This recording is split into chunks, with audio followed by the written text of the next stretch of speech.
Good evening, boys and girls. I'm sorry that I am late for Snuggle Up Sundays. But I'm here. Here I am, and I have a story for you. First of all, I hope you all had a wonderful weekend. I hope you had a lot of fun yesterday, however you decided to spend your October 31st. Our story tonight falls right dab smack in the middle of Halloween and Election Day. There's actually no school, no, not even virtual school on Tuesday because it's Election Day. So our story today is called Monster Needs Your Vote. This story is by Paul, and I apologize, Mr. Paul, because I don't know how to say that last name. Maybe Czajak, and illustrated by Wendy Grabe. Remember, the illustrations or the illustrator is the person that draws the picture. So I thought this would be an appropriate story, and I borrowed this from Mrs. Ralicky. So, Monster Needs Your Vote.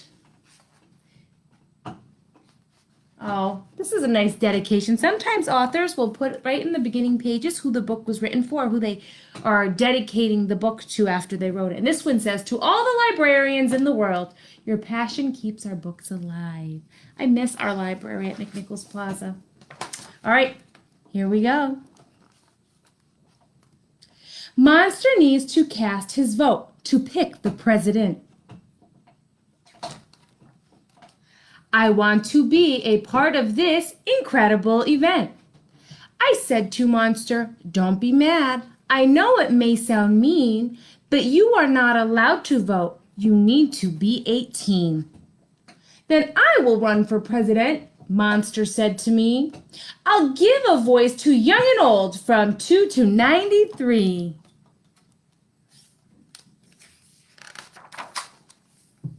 "Monster, what's your platform? Why should people vote for you?" "Summers should be longer, and a fix is overdue."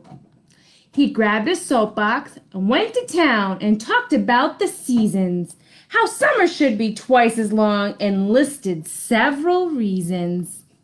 His list says, sunflowers, roller skating, flowers, tacos, chocolate, strawberries, sunglasses, bow ties, cookies, and ice cream.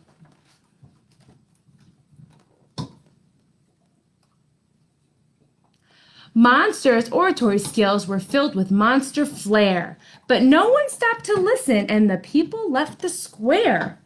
"Monster, maybe summer isn't what the voters need. Perhaps a change of issues if you're going to succeed." "Dessert for dinner," Monster said, "is where my passion lies." So Monster ran on eating sweets, which seemed to be unwise. A chocolate cake on every plate, a pie in every pot. Monster spoke at town hall, but his words were all for naught. I said to Monster, "I don't think they're interested in treats. You'll need a different issue to get votes in these seats." "I'm confused with politics and what it's all about. No one seems to like me, so I guess I'll drop out." Monster looked discouraged. He was ready to resign. But he became inspired when he saw a closing sign. "The library is closing. That's a crime that can't take place. To fail on education is a national disgrace." We started with a grassroots movement, going door to door, with posters saying, "Reading turns your voice into a roar." Protecting schools and learning tools was Monster's major mission. And in debates from state to state, he crushed the opposition. The voters loved his message and his campaign came alive. That is, until they realized that he wasn't 35. "Monster, you're not old enough to be the president.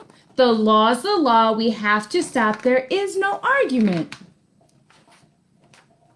It's not about me winning, but the message I convey. A fight for education I hope never goes away." Monster was persistent and his message kept on growing. Even on election day, there were no signs of slowing. Monster made a difference, though he was too young to run, and Monster's roar in politics had only just begun. And check that out. Grand reopening. They opened the library. The end. That's a story by Paul Czajak and Wendy Greb. Boys and girls, thank you for joining me for Snuggle Up Sundays. Again, I'm so sorry that I was a little late, but I'm glad I got to read this story. I thought it was very cute, and you know me, I love rhyming books. But again, Tuesday, November 3rd is Election Day. So think about what Monster said when you're listening to the news. Sometimes the news gets a little crazy and you hear things you probably don't want to hear or shouldn't hear. But we have to remember the important things like getting an education. That was Monster's platform and what he was so passionate about. And of course, keeping those libraries open. All right, ladies and gentlemen, you have a wonderful night. Make sure you brush your teeth, you take your showers, your tubs, and follow your routine. Just because you're not waking up bright and early to physically go to school, you still should have a bedtime routine and don't stay up too late. Boys and girls, have a wonderful, wonderful night. And I will be on tomorrow morning with morning announcements. Bye.